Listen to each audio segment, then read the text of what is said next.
Bon, bah on se le refait. Oui.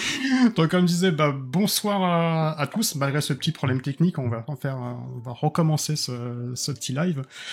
Donc le sujet du jour, on a commencé à parler, c'est comment préparez-vous une partie de JDR. Donc on avait abordé plusieurs petits points, juste pour faire un petit résumé.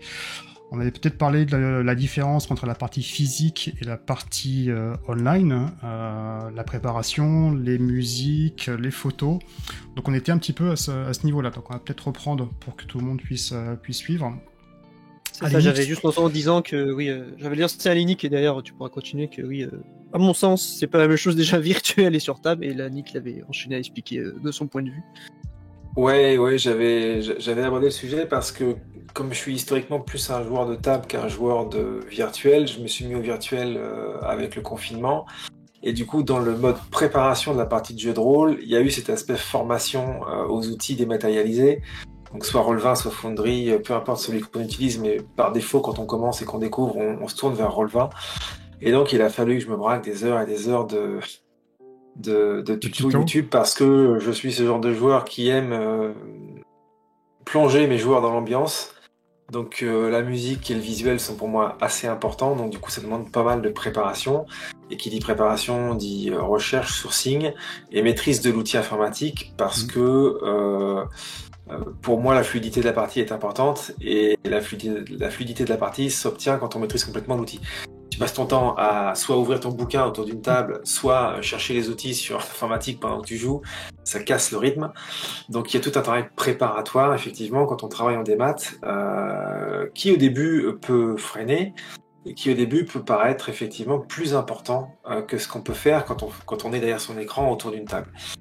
Avec le recul, on pourra en reparler après sur le travail sur table, ça se discute finalement, mais au début c'est vrai que ça peut freiner. Alors, voilà pour résumer ce que j'avais dit. Est-ce que ça t'a découragé par contre une fois que t'as... Parce que comme tu dis, il faut quand même se manger des tutos, et il y en a quand même pas mal sur YouTube, et c'est assez time consuming par rapport à ça. Est-ce qu'à un moment tu t'es dit, c'est plus pour moi, et c'est voilà, terminé quoi? Non, parce que en tant qu'MJ, la préparation du scénar, c'est assez satisfaisant. J'aime me préparer, j'aime m'immerger et me projeter, parce que derrière, au plus je vais être satisfait, au plus je vais me hyper en fait, c'est ce que je vais pouvoir faire vivre à mes joueurs. Et cette hype, après, elle se transmet facilement. Alors, je sais pas ce qu'il en est pour vous, mais quand on prépare, on n'a qu'une envie, c'est de faire jouer nos scénars. Donc c'est ça qui est intéressant. Henri, c'est pareil pour toi? Ouais, c'est ça, c'est quand, exactement, je te rejoins là-dessus, c'est quand j'ai une idée Enfin, je fonctionne un peu différemment, parce que je pense plus à des scènes, moi, dans sa globalité, mais quand j'ai une petite idée, d'interaction, ou de trucs qui pourraient se passer, j'ai hâte de montrer quoi, de voir ce que ça va donner avec eux, parce que c'est aussi la magie tu peux pas prévoir au final vraiment toutes les réactions, même si avec le temps tu peux connaître ton groupe de joueuses et de joueurs quoi. Mais ouais, j'ai aussi ça de me dire ça pourrait être cool, mais derrière j'ai tout le temps cette phase de chaque personne concernée, je m'imagine peut-être qu'il fera ça, peut-être qu'elle fera ça, voilà. J'aime bien vraiment essayer de construire aussi un peu avec ça, en me disant s'ils font ça, tu vois. Est-ce que je pourrais pas mettre ça de côté Ouais, moi je m'amuse là-dessus. Mais pour la prépa, je répète ce que je disais tout à l'heure, c'est que le côté moins cool justement, je trouve, de la prépa en virtuel, c'est rentrer les fiches de TPNJ, les photos de TPNJ, les cartes et tout. En fait, l'action de le faire, le fait de aller clic, nouvelle fiche, nanana, ça c'est chiant. Ça c'est vraiment chiant. Ça c'est long parce que ou en rentre sur table, ça va plus vite, je pense. Voilà, c'est plus. Par contre, le fait de rechercher les images, comme on dit tout à l'heure, c'est plutôt un plaisir pour vous. C'est-à-dire chercher un petit peu la musique qui va bien aller par rapport à la scène, qui va coller au bon moment, enfin comme vous l'imaginez dans votre esprit. C'est quelque chose, parce que pareil, ça prend du temps, trouver des musiques, et en plus sur Twitch ou sur YouTube, sur que ça libre de droit, donc encore une fois, c'est même plus contraignant que de se dire, je me prends une musique de film et puis je la plug, et non, ça marche pas. Est-ce que ça fait partie également de votre... Vous voyez ça plutôt comme un plaisir ou une contrainte?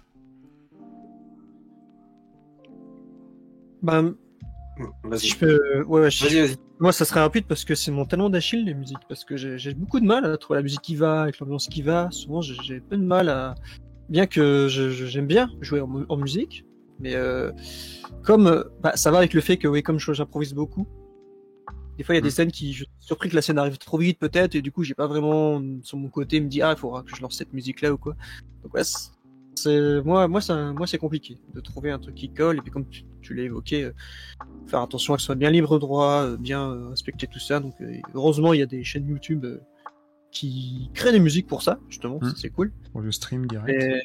Ouais, mais la musique, beaucoup de mal, moi, pour le coup. Bien, moi, j'aime bien identifier certaines scènes avec des. Alors, évidemment, faut avoir préalablement identifié des scènes importantes ou marquantes où tu veux créer une ambiance et j'aime bien y mettre de la musique en fond pour créer une tension ou une ambiance dramatique, par exemple. Et comme pour évoquer le sujet, parce que ce que je dis là, c'est plus dans la préparation du scénario, peut-être qu'on y reviendra après, mais la recherche d'images ou la recherche de musique, ce qui est intéressant, c'est que parfois c'est même inspirant. C'est-à-dire que tu vas trouver des images sur le net ou des musiques qui vont te faire penser à des scènes. Tu dis ça, il faut que je le passe parce que je voudrais créer une scène rien que pour cette musique-là. Ou voir une image en disant je voudrais leur montrer ça, qu'est-ce que je vais pouvoir inventer dans mon scénario pour pouvoir leur montrer ça. Et du coup, parfois tu trouves l'inspiration au travers de la bibliographie et tu vas modifier ton scénario et ton histoire pour pouvoir leur montrer juste cette scène que toi tu as kiffé en fait. Donc oui, ça peut être intéressant. Là-dessus, je rebondis là-dessus sur ce que tu dis, ça me fait penser que je crée pas des PNJ tout le temps avec une idée qui me vient comme ça. C'est souvent inspirant en effet, on voit une image ou une photo qui m'inspire un PNJ ou un lieu ou une scène, c'est souvent ça comme ça. Et tiens Linou, parce que je sais pas si tout le monde a le stream sous les yeux, parce que Linou nous partage son expérience pour le coup. Je sais pas si vous l'avez. Non, je l'ai pas. Linou nous dit que justement passion VTT, elle adore ça, donc elle aime bien. Donc on sait Linou a travaillé avec Roll20, donc elle aime bien bidouiller tout ça. Ça reste un plaisir pour elle. Et Sony nous dit que oui, Alinic il est comme toi, pareil, voilà. C'est souvent Linou aussi, voilà, c'est sur la musique et l'image. L'inspiration, Ouais, j'aimais beaucoup de ça. Moi, je passe des heures, des fois, sur Pinterest, comme tu disais tout à l'heure, en off, où t'es là, avec le roue de la souris, tu regardes. Oh, intéressant celui-là. Hop, tu mets de côté, tu t'inspires. J'aime beaucoup faire ça. C'est souvent comme ça. Mais après, voilà, le piège aussi, c'est à trop être dans les visuels et trop être dans la musique, tu détaches de ton scénario. Faut trouver le bon compromis, c'est-à-dire que. Après, ça dépend comment vous. Voilà. Ça dépend comment vous voyez le truc. Moi, je sais que personnellement, j'ai pas une âme créatrice plus que ça, donc je m'inspire beaucoup des scénarios. Je prends des scénarios officiels, des bouquins ou dans des casus belli, par exemple, et ensuite je vais le moduler à ma sauce. C'est-à-dire, je vais rajouter des scènes, mais à la base, j'ai quand même un fil conducteur qui va d'un point A à un point Z, et après, il y a plein de petits plot points, ou alors, si c'est du character driven, ça va changer par rapport au personnage. Mais en tout cas, ça va être plus comme ça. Et justement, par rapport au fil conducteur, si par exemple il y a 4-5 personnages non joueurs, je vais aller justement sur Pinterest ou sur internet pour regarder un petit peu la banque de données et alimenter pour permettre en fait aux joueurs de s'imprégner de cette atmosphère. Maintenant, moi ce que je comprends dans ce que vous me dites, c'est que vous faites un petit peu l'inverse. C'est que Henri, toi tu t'inspires, tu vas sur Pinterest ou tu vas sur n'importe quel média photographique et tu dis tiens, ça m'intéresse. Je vais pouvoir créer un scénario par rapport à l'image que j'ai vue. C'est bien ça, non ? Ça, en fait, ça dépend pas tout le temps, parce que des fois, je vais dire, je prends le cliché, le gros méchant, je me dis tout de suite, j'aimerais qu'il soit un peu comme ça, ça pourrait être sympa, machin. Ou là, c'est un peu plus déterminé dans ma tête, j'ai presque, comme je dessine, je pourrais presque, tout de suite me dessiner à quoi il ressemble, parce que je sais, je vois comme, etc. Mais des fois, il y a le trou. Des fois, il me dit, cette fois-ci, je sais pas trop, justement, on va prendre l'exemple du gros méchant. Je sais pas comment trop il va être. Donc là, comme tu le dis, là, je me balade, comme je regarde sur Pinterest, je regarde. Mais c'est pas forcément un perso qui va me donner l'idée du perso, justement, de l'image. Ça peut être une photo, un lieu, un truc, où le lieu va me faire penser à un personnage qui pourrait y être, voilà. Dans ces trucs comme ça. Et là où, j'en profite là où tout à l'heure, Aline qui disait, il se calait beaucoup sur l'imagination, pas trop d'images. Alors, c'est marrant parce que la prépa longue me fait tourner vers ça beaucoup maintenant, au final, de me dire, j'improviserai, je leur décrirai le personnage, comment je le vois, etc. Ou avant, en témoin Pidgey sur le stream, j'avais fait une campagne Warhammer V2 où tout PNJ avait une image, mais genre le forgeron, le machin, le soldat, le truc et tout. J'avais une banque d'images incroyable pour ce que je me disais dans ma tête.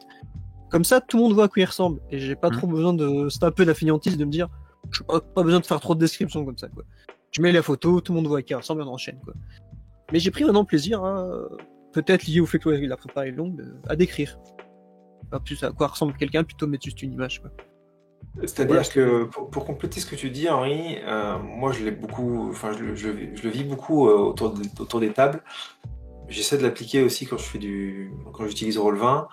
L'importance de la description dans la préparation du scénar, avant d'avoir les images, avant d'avoir les outils Pinterest qu'on utilise aujourd'hui, qui effectivement sont peut-être des outils de feignants, mais très très immersifs malgré tout. Mais c'est vrai, le rôle du maître de jeu, c'est d'être un bon conteur. Et d'ailleurs, voilà, on appelle ça le conteur, c'est pas pour rien. Et donc, la qualité de la description, pour moi, ça participe grandement à l'immersion qu'on veut donner. Et donc, quand on lit le scénar et qu'on le prépare, pour moi, il faut avoir une visualisation de la scène ou du paysage ou de la maison, peu importe. Et pour pouvoir... et au plus, cette visualisation et cette description est claire dans notre tête, au plus on est capable de retranscrire, de faire une description à nos joueurs, et notre qualité de description va faire la qualité de ce qu'on va leur donner, en fait. Et là, c'est super important pour moi. Après, la recherche d'images et de sons, à mon sens, je rejoins un peu ce que tu dis, Steph, c'est là pour servir le scénar et pas l'inverse. Même si on peut trouver des images inspirantes qui vont nous être la source de certaines scènes ou des musiques inspirantes, malgré tout, dans le travail de préparation, je me concentre d'abord sur la préparation de l'histoire, que ce soit un scénario préécrit ou quelque chose que j'aménage. Et ensuite, je vais y chercher des images et des musiques qui vont servir cette histoire. Voilà, c'est un peu comme ça que je travaille. D'accord. Et est-ce que tu penses que les deux sont incompatibles par rapport à certains joueurs ? C'est-à-dire que tu parlais justement tu menais un point d'honneur à décrire la scène ou le personnage, les traits de caractère, pareil. Si tu mets juste la photo... Il y a des joueurs qui ne sont pas forcément visuels, donc qui aiment bien justement ce côté narrativiste en disant bah voilà, il a telle caractéristique physique, type de pilosité.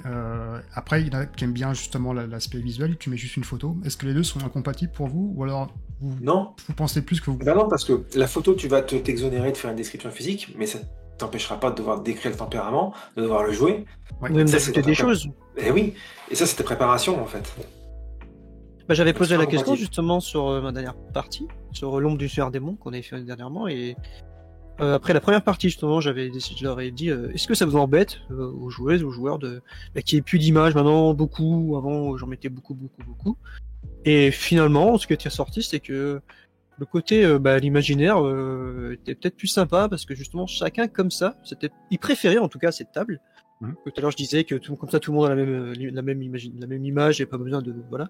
Mais là il me disait qu'ils aimaient bien que chacune et chacun se fasse justement son idée de la pièce, son idée du personnage grâce à la description que je fais juste avant. L'auberge, comment elle est, quand j'ai décrit il y a telle table, telle personne autour de la table, cette ambiance un peu lourde machin. Ils préféraient que eux-mêmes voient la scène d'une certaine façon. Là où, en exemple, je crois, il y a une joueuse qui voyait surtout les personnes dans la scène, qui s'imaginait beaucoup bien ça, et d'autres plus la scène dans global, quoi, l'ambiance de la scène en fait au final, qui voyaient plus l'auberge et comment ça se tournait que précisément les PNJ qui étaient là et tout. Donc, au final, banco, parce que ça marchait bien, donc ça collait avec ce que je voulais faire maintenant. Donc, et là où je disais tout à l'heure, comme tu disais, Aninick, la recherche d'image est là pour accompagner, etc. Mais en fait, j'ai évolué en fait, de ma façon de jouer. Comme je le disais, avant, je fais beaucoup d'images. Et plus ça va, plus je me fais un peu influencer aussi, parce que ce que je vois, avec qui je joue, notamment avec toi, Steph, avec Linou, qui est beaucoup, qui est très conteur et conteuse, tous les deux. Donc, je m'inspire de ça et je me base beaucoup là-dessus. Et au final. Mais c'est vrai qu'au moins tu mets d'images. Au plus, tu dois te contraindre à faire une description, en fait. C'est-à-dire à être vraiment le conteur au sens propre du terme. Et du coup, ça rejoint quelque chose que j'adore, l'improvisation, qu'on va sûrement peut-être en parler tout à l'heure. Ou comme tu improvises et que tu n'as pas ton image de PNJ, tu improvises ta description sur le coup aussi. Donc c'est ça que ouais, là c'est discutable, mais bon. Voilà, c'est ça. Pour moi, ça se joint au sens où tu as ton idée de PNJ, tu n'as pas ton image, mais du coup, tu vas la compléter avec ton impro. Quand tu vas le décrire. Après, ce que je trouve intéressant, Henri, c'est que tu poses la question en fait en amont aux joueurs. C'est-à-dire que est-ce que ça vous dérange qu'il n'y ait pas d'image, de représentation physique par rapport à un écran ? Parce que généralement, quand on se dit sur un écran, ça peut être bien. Enfin, c'est assez facile d'incruster une image et de dire voilà, comme tu dis à l'unique, à juste titre, c'est un truc de feignant. Tu fais un drag and drop, hop, t'as la photo qui arrive. Au pire, tu fais une petite description si t'as envie. Mais en tout cas, tout le monde a la même photo ta même perception, en tout cas, du personnage et de la partie que toi, tu veux leur montrer. Donc, en fait, tu vas faire passer, genre, entre guillemets, ton envie, en tout cas, la façon de voir ton histoire, par rapport, justement, à ton auditoire. Alors que quand c'est les joueurs qui créent leur propre imaginaire, ils vont chacun, j'ai envie de dire, avoir une partie différente. S'il y a 5 joueurs autour de la table, il y aura 5 parties, à mon sens, différents. Vous êtes d'accord avec ça ou... À une même description, il y aura 5 visualisations différentes. Oui, c'est ça. C'est ça ce que... Ouais, bah, genre, ce que tu dis là, c'est que j'ai mis un petit garçon donc, qui avait une petite scène dans cette auberge, j'avais demandé à chacune et chacun comment ils avaient vu le truc. Et pour certains, il était petit, blond, pour certains, il était comme ça, tout ça. Donc ça, c'est rigolo d'avoir aussi chacun comment il a vu la chose, quoi. Mais pour revenir sur le sujet du débat, c'est-à-dire comment prépare-t-on les scénarios, ça veut dire que derrière, il y a un vrai travail de lecture de l'histoire, qu'elle soit propre, inventée ou qu'elle soit d'un autre auteur, pour se l'approprier et pour soi-même en fait se projeter et visualiser, parce que c'est de ça que va naître nos propres descriptions en fait. Donc qu'on les prenne ensuite sur internet par des images ou qu'on les décrive oralement, c'est deux médiums différents, mais quelque part il faut que nous on ait un travail préparatoire. Donc la préparation du scénario, c'est au moins, en ce qui me concerne, c'est au moins 2 ou 3 lectures. Une première lecture pour s'approprier la trame générale, une seconde pour identifier les scènes phares, ensuite les PNJ phares, et ensuite les scènes d'action, pour ensuite dire voilà, cette scène-là, il y aura tel visuel, telle description, cette scène-là, etc., etc. Voilà, moi je travaille un peu comme ça en fait. Et par rapport à l'histoire que justement vous allez raconter, quand tu dis je vais prendre un scénario, parce que ça, à mon sens ça fait également partie de préparer une partie, est-ce que tu lis 2, 3, 4 scénarios et tu dis bon celui-là c'est pas la peine, ça me correspond pas, ou à mes joueurs, tu passes combien de temps à peu près à choisir un scénario? Je sais que moi personnellement j'en lis au moins 2, 3, et sur les 2, 3 j'en sélectionne un vraiment qui me plaît, mais il y en a plein je sais que je ferai jamais jouer parce que c'est pas ma fibre, mais en tout cas l'histoire me parle pas. Et si ça me parle pas, j'aurais du mal à faire transmettre, en tout cas, pas forcément la passion, mais en tout cas l'histoire comme elle doit être. C'est clair qu'en tant que maître de jeu, il faut que toi-même tu adhères au scénar. Si tu adhères pas, tu ne pourras pas transmettre la fibre du truc. Exactement. C'est évident. Mais je suis un peu comme toi, j'en cherche plusieurs. D'abord, il faut que ça colle avec l'histoire des personnages, parce que comme je joue en campagne autour d'une table, il faut que ça colle avec la trame. Donc il faut que ça puisse être cohérent, et ensuite, inévitablement, tu es obligé d'adapter. Hein. Mais et puis si je trouve pas dans le commerce ou chez les auteurs, t'es bien obligé de prendre des morceaux et puis de créer ton propre fil conducteur, et là tu es dans le travail d'écriture, quoi. Donc oui, il y a de la lecture, et l'inspiration vient de la lecture de scénarios, de la lecture même de livres, pourquoi pas, hein, parce qu'il y a des très bonnes idées dans les romans, qui peuvent être adaptés à n'importe quel milieu. Donc ouais, j'en lis plusieurs, je suis un peu comme toi, 2, 3, 4 même. Peut-être parfois je prends des morceaux et puis je combine. Mais faut que ça colle à l'histoire du groupe. Frankenstein de la partie. Tu prends 15 scénarios et t'assembles. Plus le groupe a du vécu ensemble, moins tu peux t'attacher à des scénarios préécrits. Quand le groupe est tout neuf, tu prends n'importe quel scénar, ça va matcher. Après, il y a une fibre, mais ça fonctionnera. Mais le groupe va grandir, va prendre du niveau, va prendre de l'expérience, va créer sa propre histoire dans l'univers. Et là, les scénarios qui sont du commerce, ça colle plus du tout en fait. Tu es obligé de leur faire leur propre histoire à eux, et c'est là que ça devient intéressant. Henri, tu es d'accord avec ça? Oui, tout à fait. Après, moi, c'est différent parce que je n'arrive pas à faire jouer des scénarios du commerce. Parce que j'ai tout le temps où je dis ça j'aime pas comment c'est amené, ça j'aime pas ci, ça j'aime pas ça. Donc j'avais essayé avec Tomb of Annihilation de Donjons et Dragons. La tombe de l'annihilation en français, j'imagine. C'est ça. À la première lecture, comme tu dis Alinic, il faut plusieurs lectures de toute façon. Même quand je prends des notes, au fait, quand je crée, je relis souvent plusieurs fois et t'as une autre vision à chaque fois. La première lecture de ce truc-là, je prenais des notes et je disais bon ça je vais changer, ça je vais changer, ça je vais changer. Et après j'ai peut-être pas pris le meilleur scénar pour me convaincre de faire jouer un scénario comme ça, parce que ce scénario est très ouvert. Et justement, il faut beaucoup improviser, parce que beaucoup de choses vont dépendre en fonction des choix des joueurs. Tout bêtement, c'est une aventure dans une jungle, sur une île. Attachage chance en fonction du guide que les joueuses et les joueurs vont choisir. Et la carte, ça m'a pas perturbé justement la lecture, pour le coup, parce qu'il n'y a pas de vrai fil conducteur chapitre 1, voilà ce qu'il faut faire, chapitre 2, voilà ce qu'il faut faire. C'est un peu C'est un bac à c'est sable. très monde ouvert. Ouais, c'est très monde ouvert. Et la carte des PJ, ils la découvrent par petits carrés, quoi. En fonction d'où ils vont. Donc ils vont pas tout voir dans le scénar, dans tout ce qui est écrit dans le scénar, ils vont pas tout le voir. Okay. Du coup, c'était un peu perturbant à la lecture. Je dis, mais attends, c'est quoi le scénario en fait? Je comprenais pas exactement le truc. Enfin, en somme, c'est l'exploration a priori, non? Voilà, c'était ça. En somme, on a commencé, mais j'ai changé les rencontres avec la donneuse de quête, etc. J'arrive pas à me coller, je sais pas. Je préfère créer. Parce que, du coup, c'est notre approche de créer, de façon de préparer le scénario, mais souvent je me fais influencer par une lecture, pour le coup, tu le disais à l'inique. Mais de mot à mot suivre un scénar, non, j'arrive pas trop, parce qu'il m'inspire toujours, en fait. Il me donne une autre idée de comment, tu vois, donc c'est pour ça que j'ai du mal à suivre bêtement, entre guillemets, le scénar. Quand bien même on voudrait suivre un scénar, nos joueurs savent s'en dérouter facilement, parce que c'est la règle de base. Donc... Oh oui. Alors, je passe un petit bonjour à Loki virtuel là-dessus. Mais oui, non, c'est sûr. Mais comme Sony le dit sur son stream, tu vois, si l'histoire te fait pas vibrer, bah comment tu fais comment tu prends cœur et tu veux rendre hommage au scénar, comment, quoi. Donc les joueurs sont les agents du chaos. On est bien d'accord. C'est bien vrai. Après, il y a des jeux qui s'y prêtent vraiment. Je sais pas si on peut commencer en les systèmes par exemple PBTA versus jeu de rôle classique, ou PBTA propulsé par Apocalypse, c'est du type Monster of the Week, Shadows, etc. Ou c'est un bac à sable géant, a priori.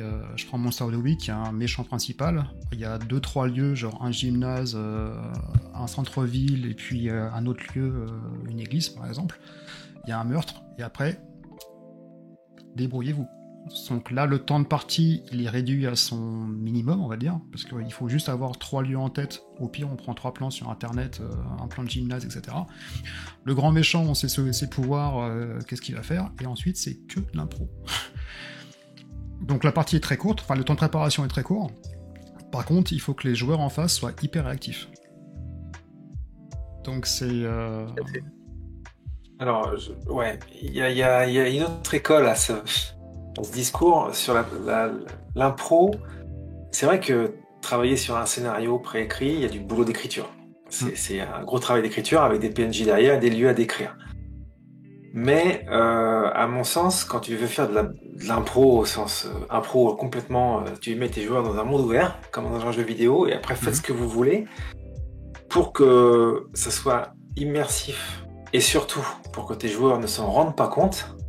Il y a pour moi un travail préparatoire qui est limite un petit peu plus complet que sur un scénario préécrit. Pourquoi ? Parce que il faut que tu aies dans ta bibliothèque, donc soit dans ta tête, soit quelque part sous le coude dans un classeur, des lieux emblématiques, des bâtiments à décrire, et surtout des PNJ qui tiennent la route, avec un certain charisme, un certain rôle dans la société, qu'ils vont rencontrer par hasard ou pas. Parce que si t'as pas ces PNJ, les créer comme ça en live, au moment où on te pose la question comment il s'appelle, et là t'as comme un flanc, tu sais pas comment il s'appelle, parce que tu faut que tu trouves un nom dans ta tête, ce petit laps de temps, ils vont voir que t'es dans l'impro, et ça peut te déstabiliser, et ça va manquer de cohérence. Et du coup, le vrai travail d'impro, pour moi, il demande un travail préparatoire qui est pas anodin du tout, c'est-à-dire avoir une bibliothèque de PNJ préparée à l'avance, une bibliothèque de lieux, pourquoi pas une bibliothèque de scènes, et là, à ce moment-là, tu dis à tes joueurs, faites ce que vous voulez, et quand tu veux, bim, tu viens piocher ça, tiens, vous rencontrez cette personne-là, et sans que tu le saches à l'avance, effectivement, ça va être un personnage phare du scénario, du fil rouge qu'ils sont en train de construire. Donc, l'impro, oui, enfin, c'est super, mais je pense que ça demande quand même pas mal de boulot en amont. Il n'y a pas d'écriture, mais il y a de la préparation du cadre, on va dire, du bac à sable. Les différents types de scènes possibles, et ensuite, vous avez des listes de noms. Moi, je sais, par exemple, pour Cthulhu, je me suis fait, j'ai récupéré des listes de noms américains, et comme ça, s'il y a un personnage joueur qui tombe, boum, je prends un nom au hasard, et... Ça, je fais pas trop ça pour les noms, non. C'est que peut-être au début, oui, je me disais, voilà, quand j'ai commencé à masteriser. Mais maintenant, non, ça va. Là-dessus, sur les noms, si je dois sortir un nom comme ça va. Si là, tu me dis, on est en Angleterre, hop, non, bim, John Lewis. Tu vois, Ok, c'est inné, tu sors le truc. voilà, Damien MacArthur, tu vois, je peux te sortir de ça, je te sors des noms comme ça qui sont mais collés, quoi. Toi, t'es créatif. Ça aide vachement, tu vois. Oui, ça, si t'as Ça l'imagination, ça peut aider, évidemment. Mais voilà, non, les noms, non. Mais je rejoins tout à fait Alénique, exactement. Je souligne le fait qu'en effet, que un pro ou pas un pro, il y a de la prépa. Tu peux pas venir sans rien, vraiment sans rien, des MJ, parce que j'en ai déjà vu qui disent j'ai rien préparé, on va jouer, on va voir ce que ça donne. C'est pas vrai. Enfin, tu peux pas vraiment rien du tout préparer. Vraiment rien du tout. Parce que même quand on a fait.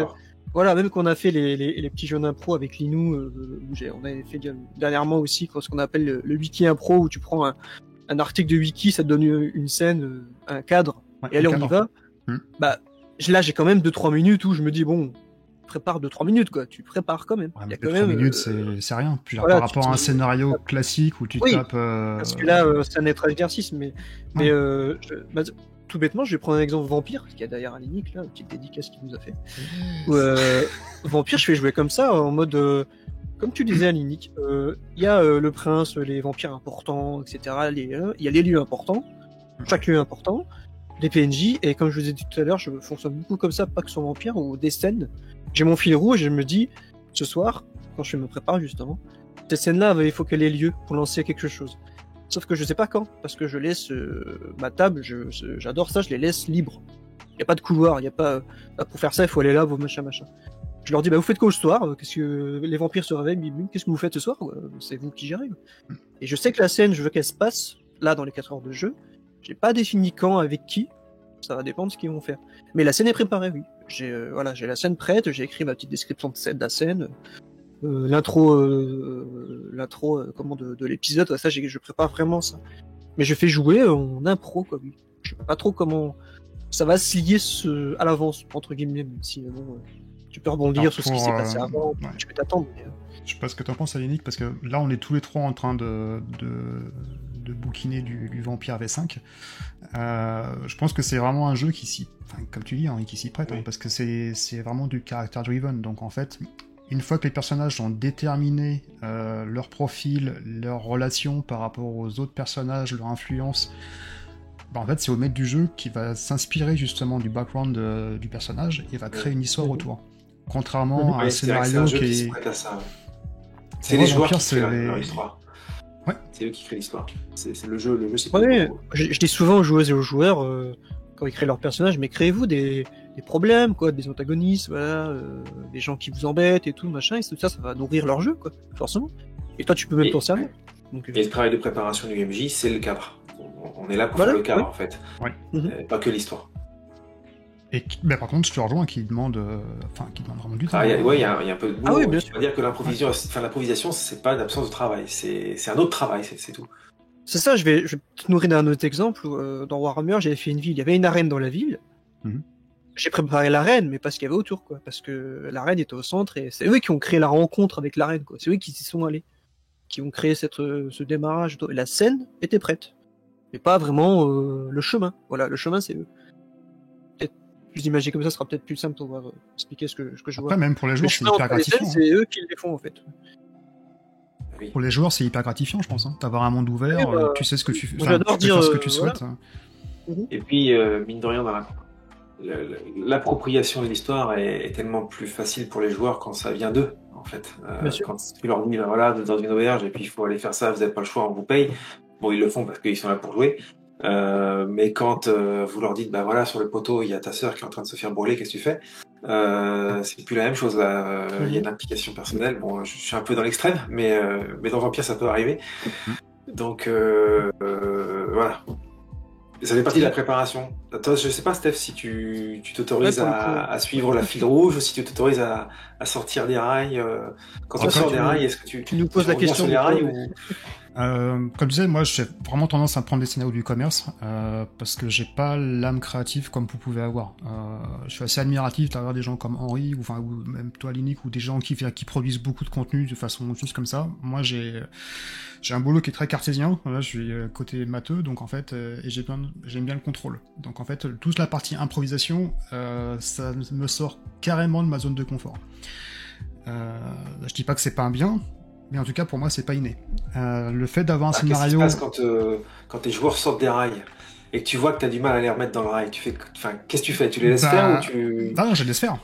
C'est arrivé pas mal de fois avec toi, Henri, et avec Loki, par exemple. Je les laisse faire parce que c'est là où en fait il y a du jeu. Et finalement, même si ça sort ta zone de confort, c'est hyper agréable. Ah oui. Mais ça demande, pour moi, ça me demande un effort, mais pas possible. Je sais pas, je vais prendre un exemple, Steph, sur Sombre. Allez voir ça sur la chaîne de Les Contrées de l'Imaginaire. Où quand on s'est enfermé dans la maison, on voulait plus bouger de la maison. Et t'as su nous faire sortir, t'as eu ce côté impro justement de nous faire sortir en nous disant on voit de la lumière dans la forêt, machin, tu vois, un truc qui nous attire quoi. Donc là, ça t'a peut-être déstabilisé le fait qu'on se dit on se barricade, on reste là, on attend dans 2 jours, le bus il va arriver, il nous sort de cette truc de merde et puis voilà. Et là t'as su quand même nous relancer donc. Et puis même parce que quand on arrive dans la ville, tu nous as dit quand on arrive dans la ville, tu nous as justement dit il y a ce lieu, donc il y a le magasin, il y a les maisons de machin, je sais plus quoi exactement, le médecin. Et tu nous as lâché quoi. Tu nous as laissé aller. Donc il y a ce côté quand même, bien que ce soit un scénar que tu as pris, il y avait ce côté libre quoi. On a décidé. Après il y a une petite partie intro, comme je disais au début, moi je rajoute au fur et à mesure des scènes qui je trouve qui peut être intéressantes. J'essaie de rebondir également sur les actions des joueurs, mais encore une fois c'est pas quelque chose qui est inné. Et c'est vraiment à force de pratiquer, justement à force de te forcer, ou alors que les joueurs font pas forcément ce que t'attends. Ça t'oblige à le faire. Donc quelque part, si tu veux pas que ton scénario soit complètement nul, ou tu te dis comment je m'en sors. Et finalement, c'est ce petit côté de boost d'adrénaline qui dit ça donne de l'inspiration, ça donne une petite patate, une petite pêche en disant on va faire ça comme ça. Alors des fois c'est plus ou moins bien réussi, mais en tout cas c'est...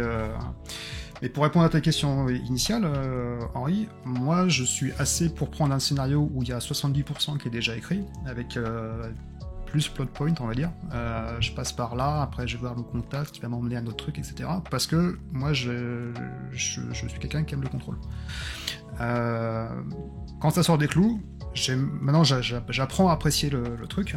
On va dire que c'est les 30% que je m'autorise dessus. Parce que je pense que chacun a sa fibre et chacun a son caractère et voilà. Ouais, après, pour aller dans ton sens, utiliser des scénarios préécrits, c'est une facilité, c'est pas péjoratif ce que je dis, dans le sens où on est dans un monde où on n'a pas de temps, les journées devraient faire 48 heures mais elles en font 24, et du coup, quand on n'a pas le temps d'écrire ou de réinventer une histoire déjà préécrite pour se l'approprier avec nos propres groupes, c'est quand même bien pratique d'avoir des histoires qui sont préécrites et il y a juste à les suivre, c'est confortable quand on n'a pas à se poser de questions, les PNJ sont là, les visuels sont là, la trame est faite, on se l'est approprié, ça nous convient, il y a un moindre travail. Donc c'est vrai que par rapport au thème du débat, la préparation, oui, les scénarios préécrits, ça sert justement à te mâcher le travail de préparation, quelqu'un l'a fait à ta place en fait. Et donc c'est bien pratique. Je reconnais moi le premier, parce que je pourrais consacrer le temps que je veux au JDR à cause de la vie quotidienne, mais c'est bien pratique pour ça. Donc oui, je te rejoins sur ce point-là en tout cas. Ouais, c'est une sécurité, disons que derrière t'as le scénar, tu sais où il va, quoi. Tu sais où tu vas exactement. Mais après ça a goût. J'aime ce truc des fois tu sais pas. Comme tu le disais, tu restais. Où je prépare beaucoup la première partie justement quand on fait des campagnes ou quoi, et souvent entre 2 épisodes c'est déjà arrivé, tiens je vous fais la tips c'est pardon c'est pas un tips, c'est une confession. Bâton Rouge, le deuxième épisode de Bâton Rouge by Night, le vampire que j'avais fait, les PJ ils ont pas fait ce que j'avais prévu à la fin du premier épisode, et en fait je me suis pas dit zut ils ont cassé mon idée, j'ai plutôt pris dans l'autre sens de je vais m'adapter à leur idée. Donc j'ai écrit le deuxième épisode, les scènes du deuxième épisode derrière, sur ce qu'ils avaient fait au final dans l'épisode 1 que j'avais pas prévu. Et du coup, ça a donné une rupture c'était entre la première partie et la deuxième. Okay. C'est ça, oui, c'était ça. Et mon fil rouge, je le garde évidemment. Au début, il se passe ça, à la fin, j'ai envie qu'il se passe ça à la fin du scénario. Mais pour y aller, du coup, je l'ai changé parce qu'ils ont pris une autre direction. Et tu verras, si tu fais du vampire, Steph, ça va te former à ça, je pense. Ah oui, ça c'est... Tu vois, oups, ils ont pas été voir ce mec-là, ils ont été voir celui-là et ça s'est mal passé. La petite goutte de sueur qui est sur le côté, tu fais oups. C'est ça. C'est moche. Et du coup, comme c'est le sujet de la soirée, ma préparation est maintenant beaucoup basée là-dessus. Je reprends les erreurs ou les décisions qui ont été faites par les PJ. Et je écris là-dessus, je fais le fil là-dessus. Je les rattrape pas, je les remets pas dans le bon rail, mais même quand ils se trompent, vous êtes trompé, mais je vais aller me tromper un peu avec vous, parce que c'est eux qui m'ont choisi, tu vois. Je vais beaucoup dans le sens. Ouais, tu t'accentues en fait la direction où ils vont. Quand je dis tout bêtement, t'as 2 PNJ, il faut qu'il y en a un qui a la réponse à leur question et pas l'autre, mais ils vont celui-là qui a pas la bonne réponse. Ah si, on va aller le voir lui. Vous êtes sûr? Oui, on y va. Bah ok, on y va, quoi. Après, tu leur dis, ils se trompent, ils se rendent compte qu'ils se sont trompés, hop, je tourne en arrière, tu vois. J'aime bien faire comme ça, suivre. Donc, après cette décision, j'écris un peu dessus, je prépare. J'ai introduit, comme je disais tout à l'heure, j'ai introduit la scène que j'ai besoin, hop, voilà, la scène, elle se passe maintenant. C'est vrai que toute la difficulté sur les scénarios préécrits, c'est de ne pas montrer aux joueurs qu'ils sont dans un couloir. Ouais, et le challenge, il est là, en fait. C'est-à-dire que quand tu arrives à suivre l'histoire du scénario qui a été écrit, moi j'aime bien avoir le feedback de mes joueurs. Ils le savent pas en fait que c'est un scénario préécrit, enfin ils savent pas à la base. Il faut pas qu'ils aient l'impression d'avoir été dirigés en fait. Il faut qu'ils aient l'impression que tout ce qui s'est passé est lié de leur propre décision et qu'ils aient l'impression d'avoir été libres même si au final ils ne l'ont pas été. Et en fait c'est tout. Alors soit c'est de la préparation, c'est de la magie. Soit c'est un autre débat, peut-être un autre let's chat, c'est quelles sont les qualités du maître de jeu. Mais en fait, c'est ça. Le truc, c'est le maître de jeu doit faire croire aux joueurs qu'il a décidé alors qu'il a rien décidé du tout, en fait. Ça, c'est un autre débat. C'est ça, exactement. Ça sera pour le prochain. Ouais, c'est ça. Ça, je sais pas, justement, tiens, comme vous faites beaucoup de scénarios écrits du commerce, moi, ça me déstabilise pas mal quand il y a des scénars où, je vais prendre l'exemple de, ce PNG-là, c'est lui qui a la réponse pour faire la suite. Mais que les PJ, ils s'en foutent de ce PNJ-là. Tu vois? Et c'est ça, j'ai du mal de me dire, oui, mais c'est pas logique que d'autres aient la réponse à leur question, en fait. Donc, là, ça me déstabilise parce que j'ai pas créé le truc derrière, donc je me dis, le bouquin, il te dit, non, c'est lui qui doit leur dire, hein, sinon, là, je trouve ça très délicat d'essayer d'adapter, mais, comme tu le dis, il faut pas leur montrer que, si, c'est lui! C'est lui le mec qui... On a eu l'exemple, Henri, la dernière partie qu'on a joué ensemble, sur le pensionnaire, où justement, t'as été voir, t'as fouillé un endroit où devait y avoir un objet, et en fait cet objet n'était pas là. Donc moi j'ai juste inversé, qu'on avait parlé à la fin de la partie, pour retomber sur les pattes. Donc après, Linux, je sais pas comment tu fais pour trouver un petit trick, justement, pour que ça... Tout dépend, effectivement, s'ils doivent aller voir un personnage et il y a que lui qui a la réponse, à un moment donné, il faut les laisser chercher un peu, parce que tout leur donner en papier mâché, s'il n'y a pas de difficulté, ça passera pas. Il faut qu'il y ait un peu de difficulté, qu'il y ait un peu de résistance du scénario. Donc je vais les laisser mariner, et si ça prend trop de temps et que ça fait baisser le rythme de la partie, là je vais leur donner un coup de pouce, je sais pas comment, mais scénaristiquement je vais les orienter vers ce personnage par un artifice quelconque, pour les remettre, mais je vais pas faire changer l'information d'un personnage à un autre, parce que si c'est ce personnage-là, c'est pas pour rien. Il y a une raison peut-être scénaristique ou au niveau du caractère du personnage. Donc, mais par contre, s'ils sont sur la mauvaise voie et qu'ils se plantent, il faut qu'ils s'en rendent compte. Oui. Et le fait de les faire mariner, c'est une façon de leur faire comprendre, allez-y, cherchez, continuez. Parfois, ça fait un ventre mou dans la partie, je reconnais. Mais ça fait partie du jeu aussi, parce que ça leur montre que rien ne s'acquiert comme ça en claquant des doigts. Tout n'est pas sur leur chemin. Sinon, c'est trop facile. Donc, du coup, j'ai tendance à les faire chercher. Oui, j'ai un autre exemple qui illustrera peut-être, c'est quand j'ai commencé à masteriser. Donc là, tu tâtonnes, tu sais pas trop, t'as peur de tout, tout ce qui se passe dans la partie, tu sais pas comment le gérer. Et justement, ils avaient, c'est dans Warhammer, ils ont tué le PNJ qui devait continuer la quête avec eux, quoi. Il a ramené le truc. Et là, j'étais en mode, mais blanc, quoi. J'étais, ok, je fais quoi? Qu'est-ce que je fais? Je me rappelle le nain du groupe qui dit, je me fous derrière lui, je l'égorge. Oui, vas-y, il t'a pas vu, vas-y, tu l'égorges. Et là, j'étais MJ tout neuf, hein, donc imaginez, ceux qui sont sur le chat, je crois que vous avez déjà à peu près tous masterisé. Oui. Bon, comment je fais? Quoi? Qu'est-ce qui se passe? Et là, ça m'a vraiment perturbé sur le coup. Et ça s'est vu, du coup, comme tu parlais de flottement, là, j'étais vraiment en mode, je sais pas, il y a eu ce blanc où j'essaie de vite réfléchir de comment rattraper le truc. En fait, quand les joueurs sortent du cadre, tout dépend en fait comment ils jouent. S'ils prennent des décisions réfléchies, s'ils prennent des décisions en cohérence avec le RP de leur personnage, et donc cohérent avec leur groupe et avec leur jeu, en fait, ça me dérangera pas de leur donner un petit coup de pouce. Quand par contre, ils prennent des décisions irréfléchies et qui font un peu, excusez-moi le terme, enfin un petit peu les cons autour de la table, ce qui est souvent un petit peu le cas des jeunes joueurs, enfin des joueurs inexpérimentés qui sont un peu foufous, on va dire. Bah là, je suis aucune tolérance. C'est-à-dire, tu fais n'importe quoi, bah t'auras une réponse à la hauteur de ce que t'as dit. Voilà, tu traverses sans regarder la route, y a pas de problème, il y a une voiture qui arrive. Enfin voilà, j'exagère, mais à un moment donné, c'est un jeu et on attend un peu de sérieux quelque part, même si on joue. On demande de la présence, on attend du joueur qui fasse du RP, qui n'ait pas de méta, hein, surtout dans la communauté dans laquelle on œuvre tous. Donc on veut du sérieux de la part du joueur. En contrepartie, ça veut dire que le MJ derrière, lui aussi, il a un gros travail préparatoire. C'est le sérieux qu'on attend de lui, en fait, quelque part. C'est donnant-donnant, en fait. Hein.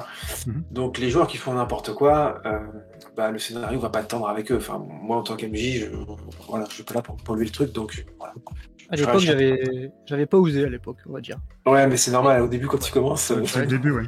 Parce qu'il y a une scène en préambule où le nain, là... qui me dit j'ai joué mon perso, mais c'est toi que tu dis il a joué son perso. Ivre, il y a le petit mafieux sur place qui commence à menacer l'aubergiste. Le personnage qui jouait le nain, il me dit je lui fonce dedans, je le frappe quoi, je le défonce. Sauf que moi, trop gentil, autour il y avait 4 gars. J'ai pas osé attaquer le nain et le nain il aurait pu mourir quoi. J'ai fait mouvement de foule là, ça empêche qu'il y ait le combat. Et du coup ils sont réussi à sortir avec la foule. Du chapeau. Voilà, trop gentil quoi. Ouais, en fait, t'as vraiment aidé les joueurs, mais. Ouais, voilà, c'est trop aidé là.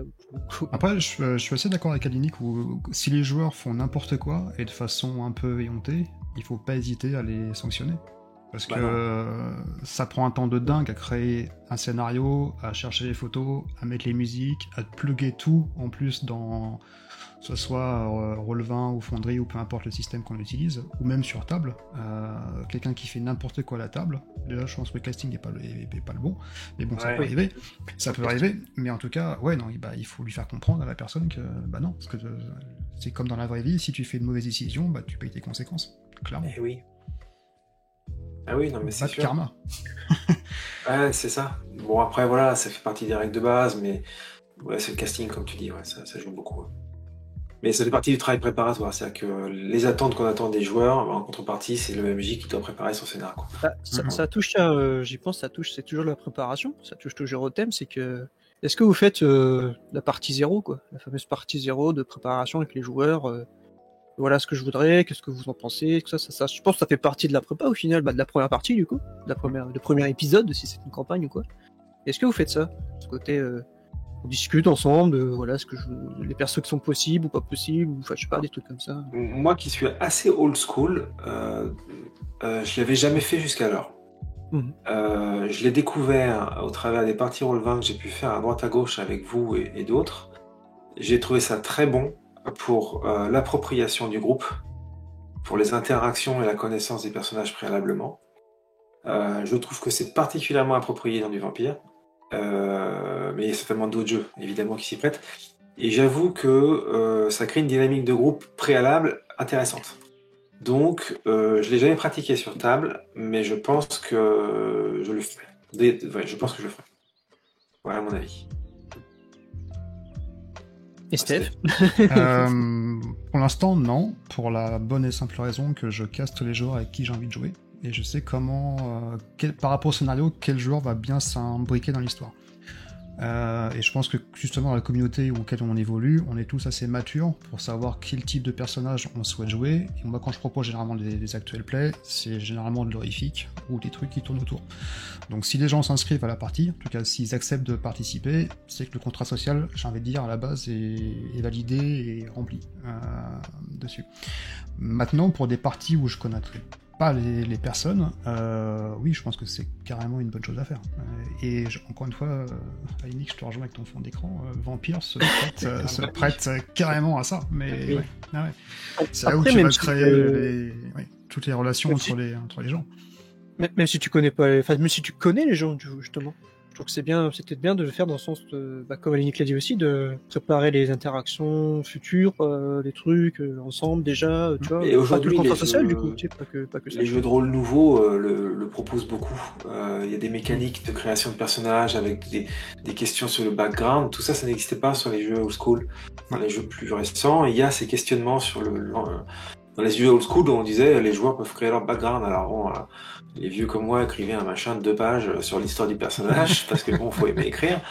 Mais aujourd'hui, on dirige le joueur avec ces tableaux de questionnement, mais quelque part, c'est bien parce que ça aide à la création du groupe, parce que c'est vrai que les premières parties, quand tu commences en te disant voilà, un elfe, un nain, et puis un humain autour de la table, et puis on vous propose un boulot que vous connaissez pas, tout le monde se regarde dans le blanc des yeux, qu'est-ce qu'on fait Voilà, il n'y a pas la fusion.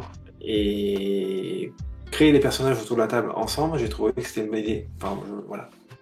Ouais, je trouve que tu as évoqué un bon exemple, parce que quand j'ai déjà joué comme ça, évidemment, où ouais, vous êtes des aventuriers, et puis on vous propose ça, et on vous bosse ensemble. Bah, t'as envie de te dire, bah, pourquoi on bosse ensemble, en fait? Pourquoi on est là Pourquoi on est là et pourquoi on va tous bosser sur le truc? Est-ce que tu fais un one-shot signé? Ouais, c'est Voilà, ça, ouais. C'est ça. Je préfère maintenant, lier des persos où je suis rarement joueur. Du coup, je suis joueur avec les copains de chez GET, que tu connais, toi, Steph. Du coup, je sais pas si tu connais Alénique, Grimoire et Tentacule, la chaîne YouTube. Voilà, des copains qui ils ont une chaîne YouTube depuis quelques années maintenant. Où il y a ce truc où on a créé des persos où en se disant, bah, nous, on se connaît, on arrive ensemble, par exemple, dans l'auberge, ensemble, ou alors, ah tiens, toi, je te connais, voilà.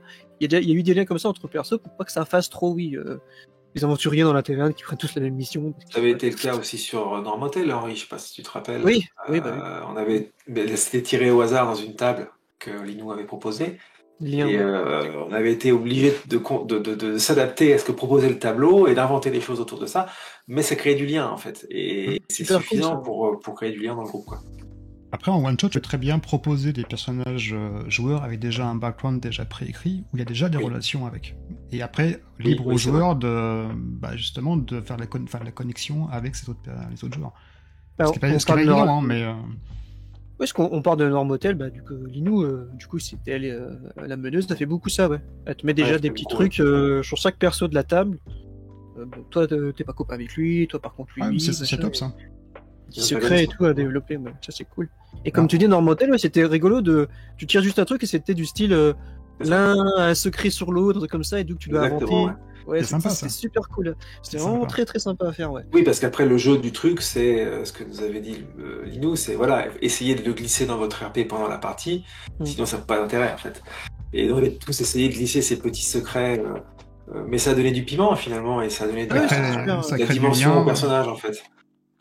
Donc oui, t'as raison, c'est du travail préparatoire ça. Il y a Oncle Tom qui dit c'est compliqué le sérieux des joueurs. Des fois, ils sont pas en mesure de le rester. Et c'est vrai. On dit ça dépend du cast, quoi, qui, tu sais avec qui. Alors, dans l'ancienne discussion qu'on avait eue avec Champitom, il avait évoqué ce sujet en disant justement que il se forçait justement à être sérieux de A à Z, mais au début, il sortait de la partie, il était rincé. Parce que forcément, tu veux bien paraître également par rapport aux autres tes copains de jeu, parce que tout le monde fait l'effort d'être sérieux pendant 2-3 heures. Donc toi, tu peux pas être le seul qui fout la partie en l'air en déconnant. Donc ça met une certaine pression. Moi, je pense qu'elle est bénéfique, mais je pense qu'à la fin de la partie, il y a des personnes qui sont rincées. Je confirme. 3-4 heures non-stop en concentration, tu sors de la terre rincée. Ah, moi, toujours.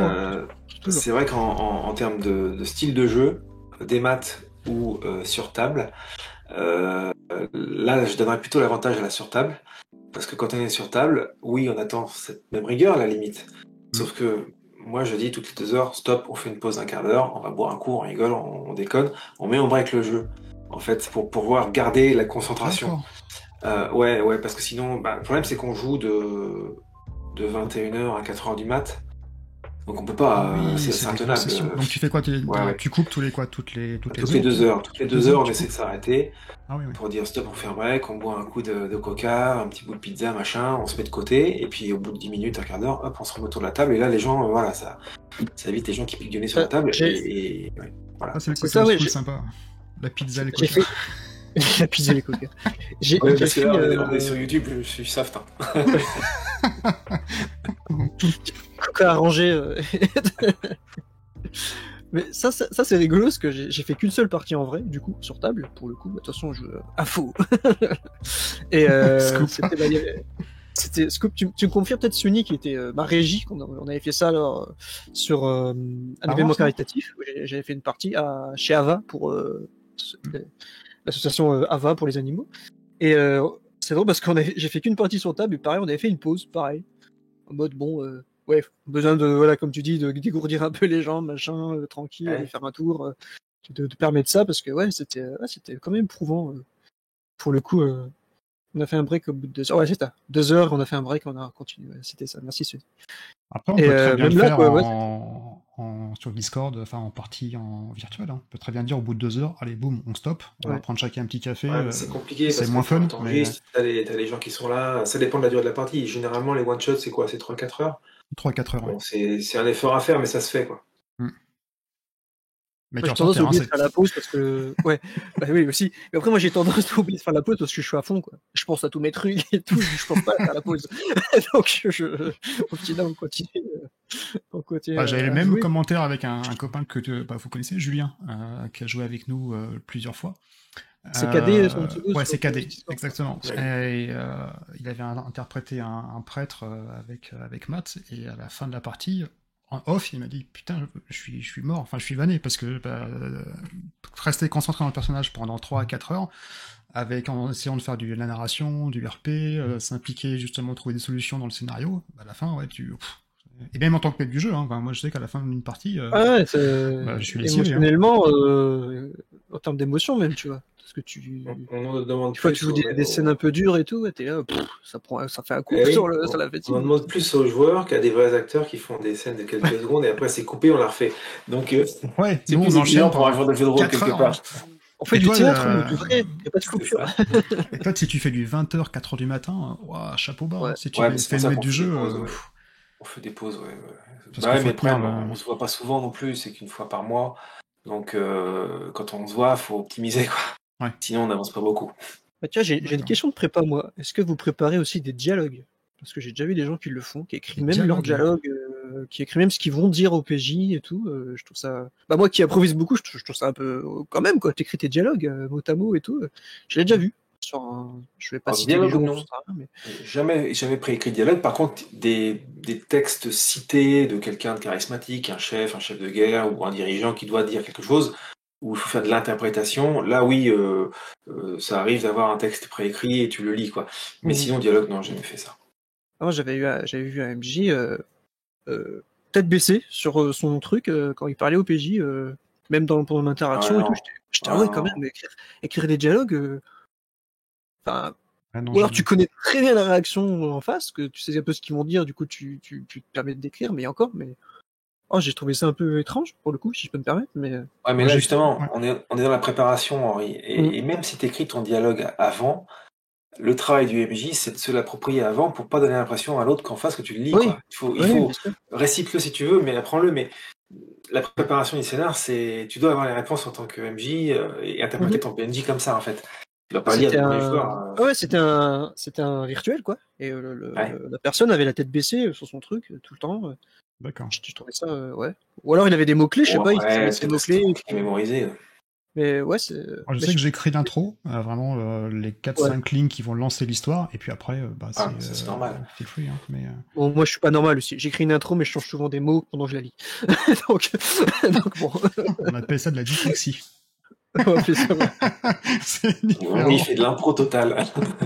Mais comme a dit, Sony le dit aussi sur le stream, ouais, les discours, oui, parce que ça rentre dans le truc, bon, c'est un discours, sur papier, des trucs comme ça, quoi. Mais j'ai écrit des dialogues entre guillemets, c'est quand j'avais écrit une phrase en langue étrangère que je voulais pas me louper, que je voulais qu'elle ressorte. Oui, alors ça, oui. Là, oui, je l'avais écrit. J'avais écrit des incantations. Les incantations de Cthulhu, bonjour. Ah, Ça, tu pour peux Vampire, pas les j'avais écrit un inventer. texte en, Ouais, ça, j'avais non. écrit un texte en allemand pour Vampire, justement, pour Vampire. Ah oui. Et je voulais Mais bien que tu ça parles colle. allemand à la base ou Je suis d'origine allemande et j'ai des notions d'allemand, ouais, mais Ah, d'accord. pour être Ah oui. sûr, je l'avais écrit pour être calé, quoi. Ok. Pour être Ouais, bien, je bon, l'avais là, écrit. ça se comprend. Mais C'est un rituel dans Vampire, les Brujas qui faisaient un rituel bizarre avec les trémères, voilà, pour les. c'est vrai que Vampire, faudra qu'on joue un jour, les gars. On en parle tous, mais il va falloir que. Oui, parce que c'est ce que j'allais dire, on s'excuse si on fait trop de références à Vampire, mais quand on est tous les trois dedans, donc il y a forcément des trucs qui ressortent, mais Non. voilà, c'est un jeu justement de la préparation, c'est un super jeu à préparer Vampire, justement. Voilà, je trouve Ouais, que au plus la partie est préparée, au plus les joueurs Ouais, sont satisfaits, je pense. Enfin, c'est ça, oui, placer tes clans, ouais, tes vampires importants et tout. ah, je trouve voilà, ça en super général, cool. je parle En au-delà de général, Vampire. Oui, ouais. mais ouais, bah Ouais, du coup, t'es PNJ, ouais, tu placer tes Ah ouais, trucs. ouais. Enfin, Ça, Alors, c'est je en sais pas préparation, pour vous. Alors, Henri, toi, ça va pas te concerner parce que tu fais que quasiment de l'impro. Moi qui fais du scénario un peu A à Z, généralement, je prends le bouquin, je photocopie le scénario. Donc merci l'écologie, c'est zéro quoi. Et ensuite derrière, j'ai mes deux petits copains, mes deux petits stabilos, jaune et orange. Jaune pour les trucs qui vont être importants, les scènes où je me les stabilote à l'avance, et orange vraiment pour les dialogues que je vais pouvoir interagir avec les personnages joueurs. Et ça prend un temps quand même, ça prend un temps de dingue. Parce que comme toi Enix, je lis au moins 2-3 fois le scénario, et par contre pendant la partie ça m'aide, parce que les codes couleurs que je me suis mis avec le jaune et l'orange, je sais comment l'utiliser, et des fois ça me... Encore une fois, parce que s'il y a un petit besoin de contrôle, bah justement je sais que si j'ai une question, je vais me référencer au code couleur, et ça va être la réponse qui va être là. Tu vois, c'est un peu un truc... Ah ouais. un peu pas des QCM, mais un peu comme Excel. Si A il y a tac, alors je vois ce boum, que tu tu veux vas au dire. truc. Et, Ah oui, oui, d'accord, ok. Ouais, donc, non, moi, le scénario, je stabilote pas. Par contre, sur les scènes principales, je me mets ici, lancer telle musique, montrer telle image. Ça, je le fais. Je le fais pour les scènes principales. Après, j'ai pas ce niveau de déclinaison et d'arborescence, comme tu peux c'est l'avoir. Mais je comprends. Je comprends ce que tu dis. Je fais un peu des trucs de tous les deux, en fait. Quand j'écris sur Word, mes prises de notes du scénar, je mets en gras ou en italique des trucs qui sont très marqués, comme toi tu fais, du coup, Steph. Ouais. Et je me fais aussi des sortes de didascalie ou des trucs comme ça, où je me mets, là, pensez à leur faire un jet de ça, ou là, pensez à leur demander ça. Je fais voilà. aussi des trucs comme ça, ouais. Des petits trucs. Par contre, ce que je fais pour fluidifier, pour rebondir sur ce que tu dis, Henri, ce que je fais pour fluidifier, c'est quand je vois des scènes qui vont faire appel à des jets de dés en particulier, pas forcément du combat, mais faisant appel à des systèmes de règles particuliers, pour éviter de passer mon temps à aller chercher dans le bouquin parce qu'on n'a pas toutes les règles en tête, je me dis tiens là il va y avoir ça, page temps du livre de règles, c'est là que je vais avoir la réponse à ma question. Et du coup quand ils me font le jet de dés, tout de suite je leur dis voilà tu me fais ça. C'est parce que par le passé je le faisais pas en fait et je perdais un temps fou à leur dire ok attends 2 secondes, je cherche la page qui va bien dans le bouquin. Bon, là aussi il y a un règle ou pas règle, ça c'est autre chose, mais en l'occurrence là c'était le cas et du coup maintenant pour me faciliter la tâche, comme dans certains scénarios préécrits d'ailleurs qu'ils le font, souvent avec des éditeurs très proactifs dans la production, ils te disent voilà, leur faire un jet de dés et t'as le numéro de la page à côté quoi, et c'est très pratique parce que tu sais que tu dois aller. Et si c'est pas préécrit, je me le fais moi parce que du coup je gagne beaucoup de temps, ni plus ni moins. Oui, des trucs comme ça, quand c'est c'est la un jeu préparation. Ah ouais. c'est un jeu de style D20, Donjons et Dragons, tu marques la défense, déjà tes PJ, toi tu sais, des trucs comme ça, ouais, tu peux te mettre des petits Il avait même dans fait ton défense, ils ont tant de trucs. dans les fiches de personnages sur Roll20 à l'époque on jouait à Starfinder. Le bouquin il fait 500 pages et puis c'est un système de règles à Pathfinder hyper simulationniste. Voilà, Steph t'as résumé la chose. Donc, comme j'en pouvais plus, dans les fiches de personnages, tous les avantages ou toutes les caractéristiques spécifiques des personnages, j'avais mis le numéro de la page. Et quand les joueurs me disaient bah tiens j'ai ça comme avantage, je leur disais ouais quelle page. Et du coup j'étais obligé d'aller chercher. Alors ça casse complètement la dynamique d'immersion, hein, on est bien d'accord. Mais bon c'est ce style de jeu en tout cas qui s'y prête, hein, donc c'est pas toujours ce qu'on aime ici. Mais dans le travail de préparation, en tout cas, quand on est dans un jeu très simulationniste et qu'on aime ça, eh bien, on n'a pas le choix que de mettre des références de partout pour pas casser en fait la fluidité de l'histoire. Parce que si tu casses la fluidité de l'histoire, tu perds un peu le rythme. Donc oui, les jeux qui sont plus narratifs, du coup, t'as pas cette problématique.